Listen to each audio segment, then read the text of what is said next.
Hi, everybody. It's Craig back with you in the Sports Cabin, and yes, another edition of the Daily right here on click2houston.com. You know, 1 year ago, now that we've gotten through the first 4 days of the NCAA tournament, I was writing and talking about one of the more bizarre games that we had seen in recent years, and perhaps you remember this. Yeah, just 1 year ago, the Aggies had a basketball team. They were in the tournament, and they had come from 12 down with 44 seconds to play to tie Northern Iowa, then beat Northern Iowa in a double overtime. And they were on to Anaheim, Goofy, Disney, all that stuff. They were in the Sweet 16. Game also featured a first-half power failure when Chuck and Kenny and the boys had to talk almost incessantly to get everything going.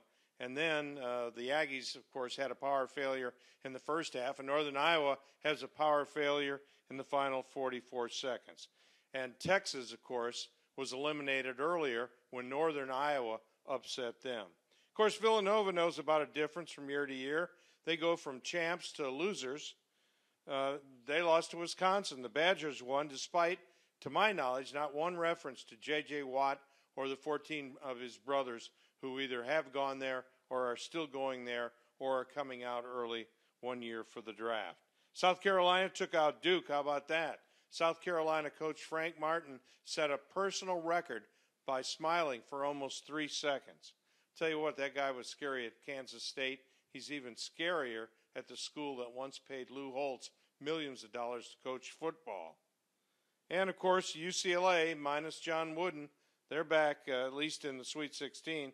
And so is North Carolina. Coach Roy Williams' other big-paying school where he won a national championship, Kansas, is still alive. So it may be a different year, but it's the same old teams year after year. And how about Kansas? Rock, chalk, Jayhawk. It doesn't really mean anything, but it was the only cheer they could come up with that rhymed. I hope Purdue gets to the Final Four. Their last appearance in the Final Four was after they had beaten both Indiana and Duke to get to the Final Four at Market Square Arena in Indianapolis. They didn't win the whole thing, but they haven't been to a Final Four since. And I might point out at this early juncture, they do not have the same players. This is Craig Roberts at click2houston.com. Go Rockets.